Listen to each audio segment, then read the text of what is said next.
Yo, magandang araw sa atin lahat at nandito na naman ako at para naman sa video na to gagawa tayo ng comparison sa kung alin ba ang mas okay, kung 45 or 9mm.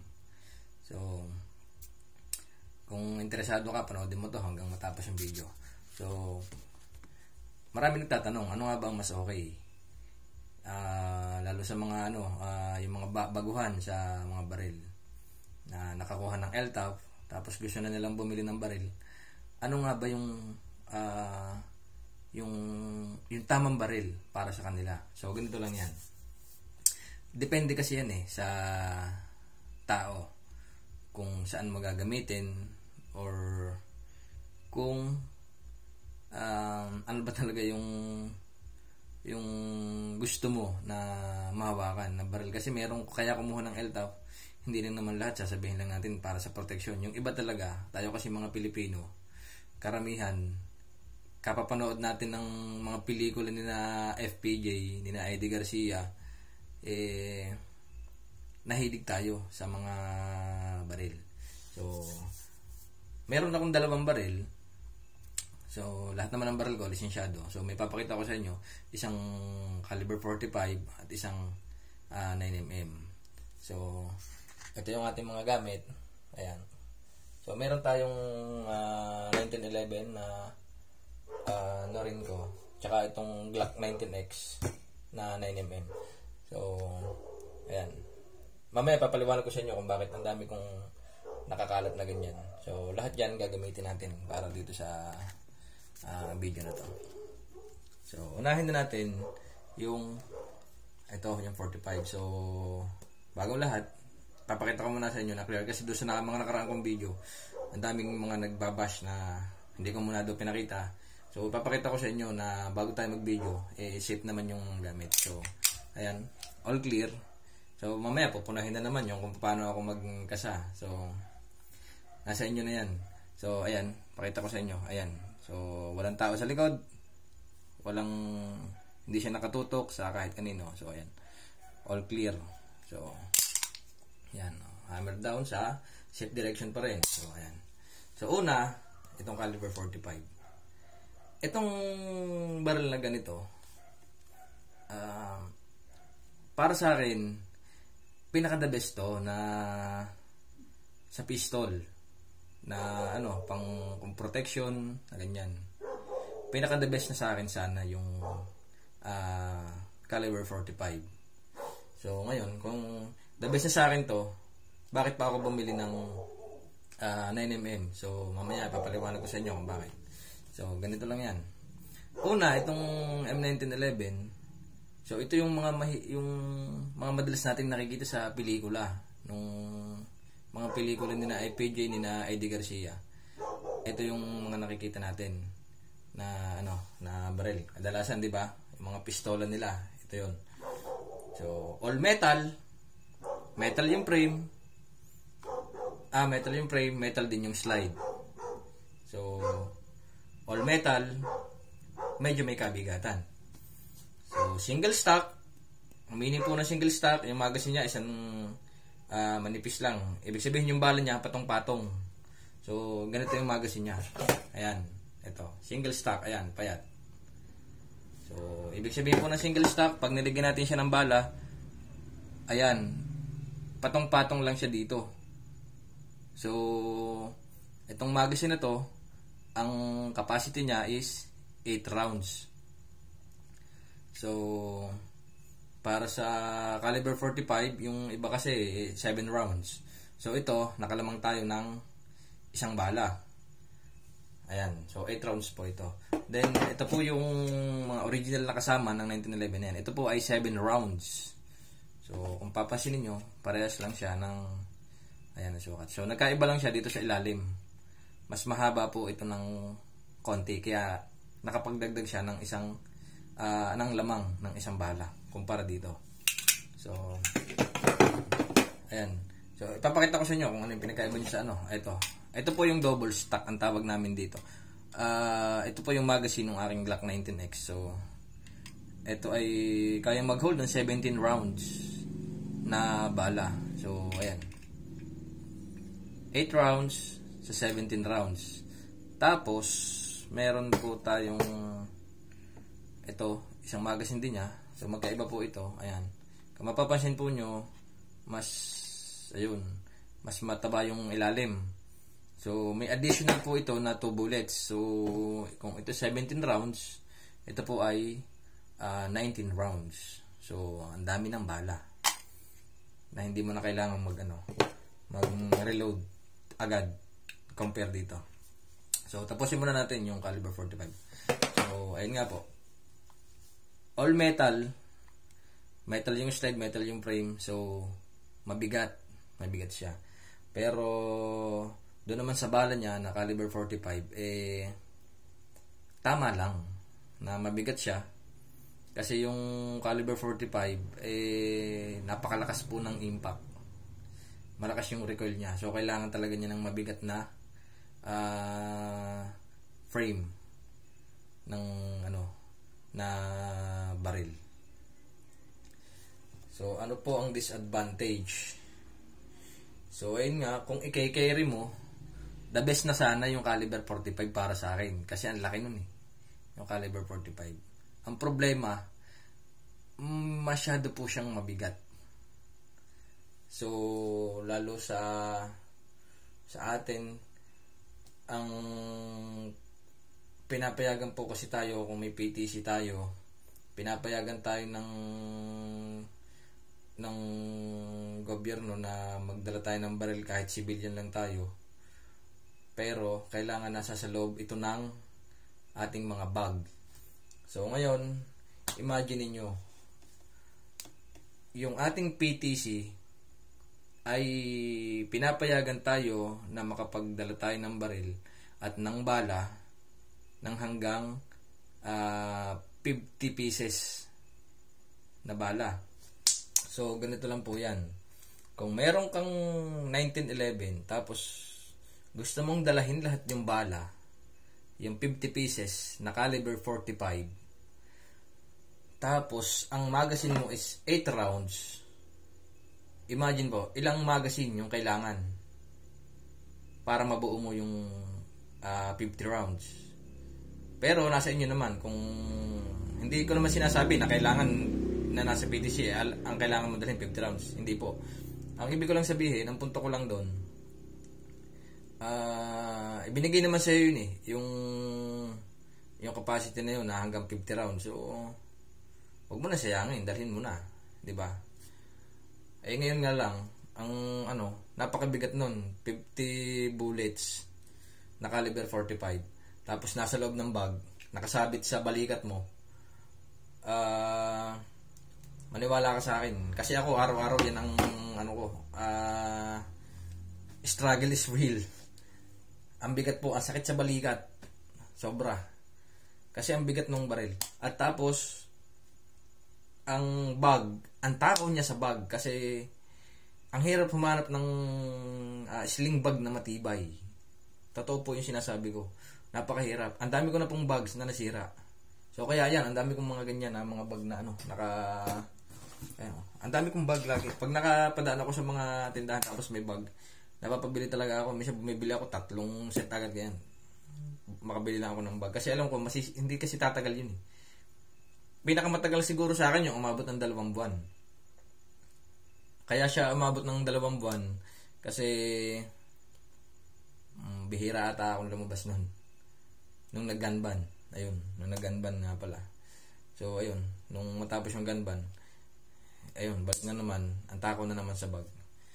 At ayun nga, katulad nga ng sinasabi ko, bumibigat siya kasi ang dami mong kailangan dalang bala. So kung gusto mo magdala ng 50 pieces, ito meron pa ako itong mga 10 rounds. So ang dami mong magazine. Ayan. So ito, lahat-lahat to, 10 rounds, then 10 rounds, 20, 28, then 35. 35 pa lang itong magazine ko na to. So kung ang dadalhin mo naman ay 5 10 rounds, so yun, madadala mo yung 50 bullets mo. Kaso, imagine, ang dami mong magazine. Ang dami mong magazine na dala. Tapos ang ano pa noon, ang disadvantage pa noon, lalo kung sa shooting mo ginagamit yung barrel mo, single stock kasi ito eh. Kung ito na maximum mo na itong 10 rounds, ilang beses kang magpapalit kasi yung 10 rounds bitin yun. Yung isang full nito, ayan, yung 10 rounds pag sa shooting, ano yan, mabibitin ka talaga sa 10 rounds, lalo kung sa practice or even sa ano, kung yung mga nagko-compete, ganyan din, mas ano na rin nila yung ano, mas ginagamit na rin nila mga high capacity na magazine. So ayun, next naman ito, mapunta tayo dito sa Glock 19X ko ito. So ito na ngayon yung ikinay-carry ko kasi compare dito, ayun o, mag-compare tayo, ayun o, 1911, makikita ba yun? Mas maiksi siya, mas maiksi, tapos polymer po yung ilalim. So ang metal lang sa kanya itong slide at saka yung barrel. Itong ilalim niya polymer. Ano po ba yung polymer? Polymer po, ito po ay hard plastic. Type po ito ng plastic na hindi siya yung ordinary yung plastic, pero matibay ito, itong plastic na to. Made of polymer. So ito, additional ko na lang to, yung flashlight. Ayan. So, magaan to. Pero magkaiba sila ng bala. So, magkaiba ng bala, magkaiba rin sila ng stopping power. So, caliber 45 laban sa caliber 9mm. Pero, may pero na naman. 9mm lang siya, pero tingnan naman niyo yung magazine niya. 19 rounds. So, kung mayroon kang caliber 45 na may 8 rounds yung magazine, ito, mayroon kang 9mm na 19 rounds yung laman. So, imagine mo, kahit full yung laman mo, tapos full din yung laman itong 1911, halos parehas lang sila ng bigat. So, nakukuha nyo ba yung ibig kong sabihin? Parehas lang sila ng bigat eh. So, ang ibig kong sabihin, mas pipiliin ko na ito, yung 9mm.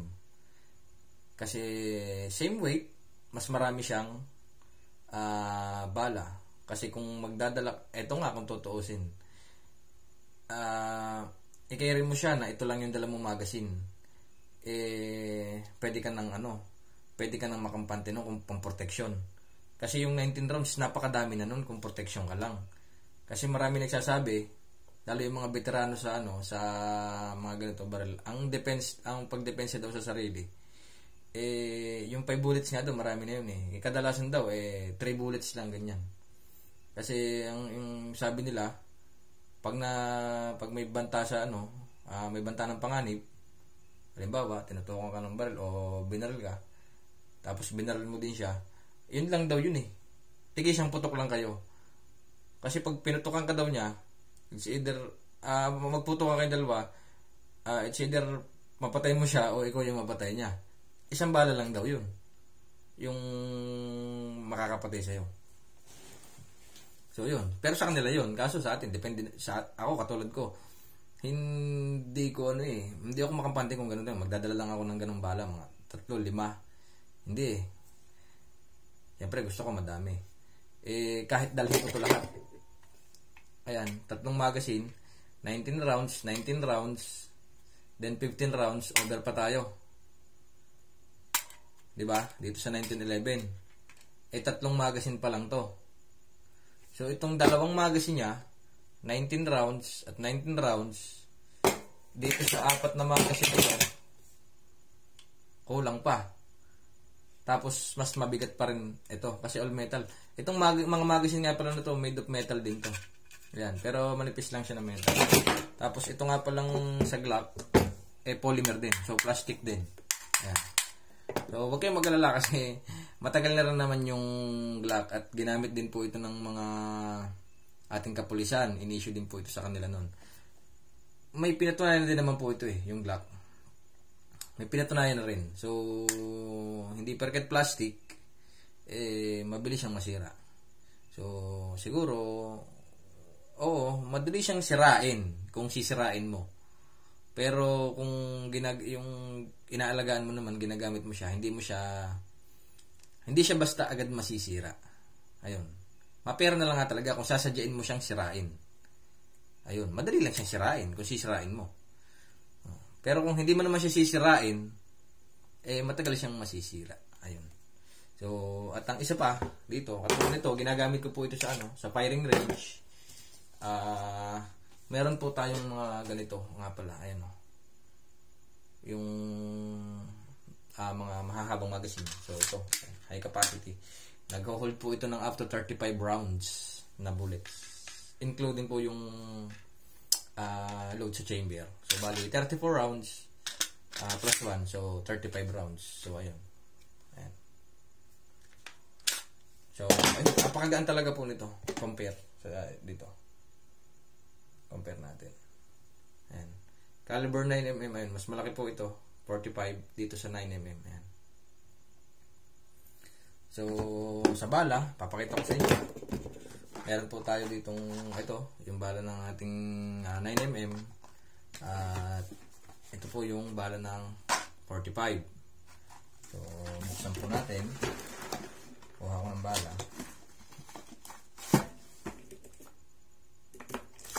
Ayan.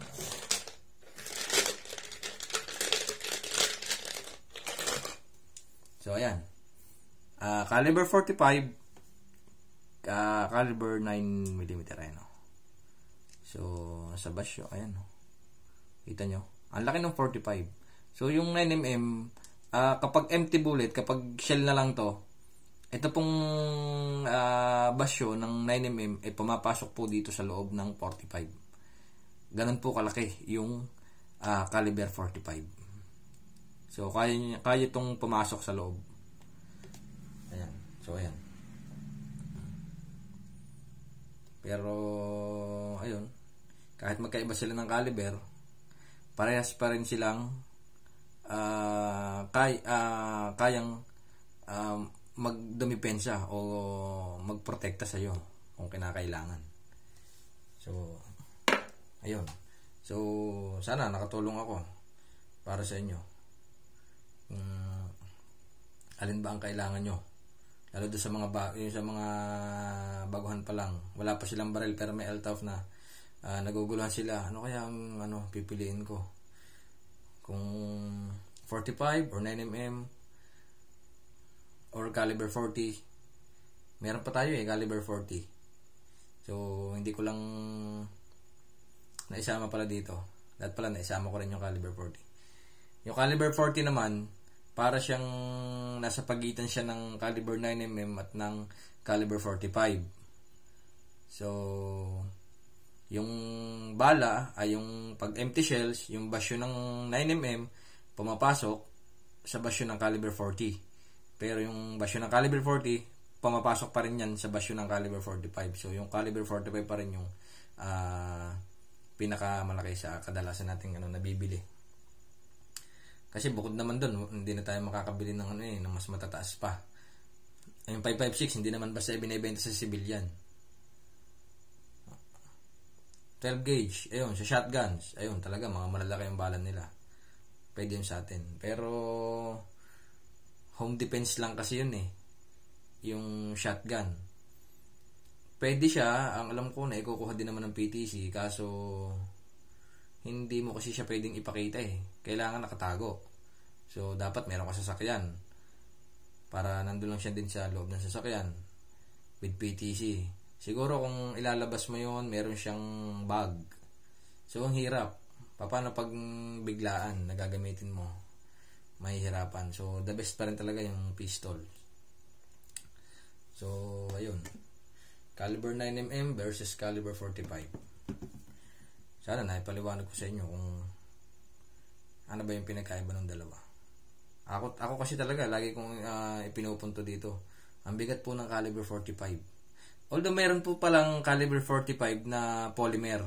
Meron din Glock na caliber 45. So, ayun, kung gusto niyo talaga mag 45, pwedeng option yun. Meron din po tayo sa Glock nun.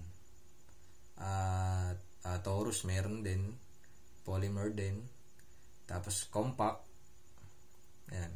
So, kung pang carry, kailangan po natin compact. Or yung mga subcompact, pwede pa rin yun. Pang carry. Itong naman po mga 1911, pwede rin naman po. Kasi dati naman po talaga, karamihan ng baril, ganito lang po yung ginagamit ng mga gun owners. Ayan. Kini-carry. Kaya lang sa akin po talaga kasi napakabigat na po nito. Mabigat na po siya ngayon. Kasi ang dami na nga po kasing lumabas na mga magagaang na baril. So, ayun po. Sana po nagustuhan nyo yung ating video. At kung hindi ka pa nakasubscribe, sumubscribe ka na po sa akin. At pipilitin ko po na yung mga tanong ninyo or kung ano pang gusto nyo yung video na i-upload ko, i-upload ko para makatulong ako sa inyo.